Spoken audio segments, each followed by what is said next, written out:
gosh, I just want to snuggle that guy. I know, he's a sweetheart for sure. So how did you hear about Charlie? So we were at our Ponds for Pets event at WCA3, and Vermilion County Animal Shelter was one of the organizations that kindly gave us their time that day.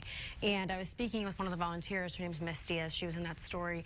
And her and I were just speaking, and she says, you know, we have this amazing dog with this great story. And obviously I said, well, tell me about it. Yeah. So she started telling me about Charlie and his story.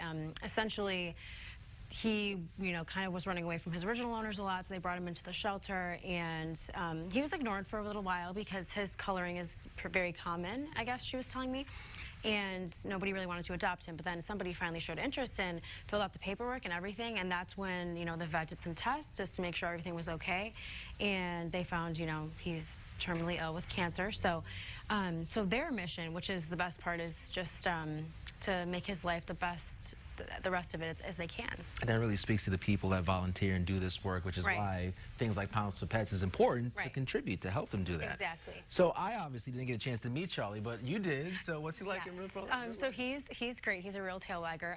He is just a very sweet and loving dog. Great with kids, as you saw there. He has no idea, as I said. He has no idea that he's, you know, dying, and I think that's just goes to show how he has character. I mean, he's just one of those dogs that would be perfect as your pet. And it's such an unfortunate circumstance that this is the case, but I do think that the way that they're handling it is very inspirational and very heartwarming, which is why I wanted to touch on his bucket list, because it's still not done.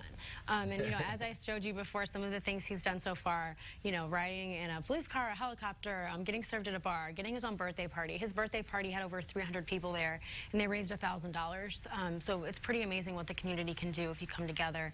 But his bucket list, a few items here. I gave him his 398th hug, and he's trying to get to 500, so I'm assuming he's a little bit closer, but about 100 hugs away.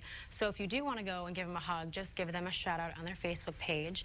And he also, one of his biggest goals is to have an outdoor screening of the movie All Dogs Go to Heaven, because if you're not familiar with that movie, it's a little old, but from my childhood I do remember it. And it's about a dog whose name is Charlie, who unfortunately passes away, but that is his biggest goal. They were telling me they're trying to figure out how to make that happen. So if I can help them in any kind of way, I'd love to get the word out and make his bucket list come true. So yeah, it's a really great story, but I just hope, you know, Charlie can check all those things off and you know, live that life to the fullest. Pull out my heartstrings. You know, I love dogs. We do. I know. I knew this was going to get to you. Yeah, me too. All right, Alex. Thank you so much. It is 9:49 here in Central Illinois. We'll be right back with more of the morning show.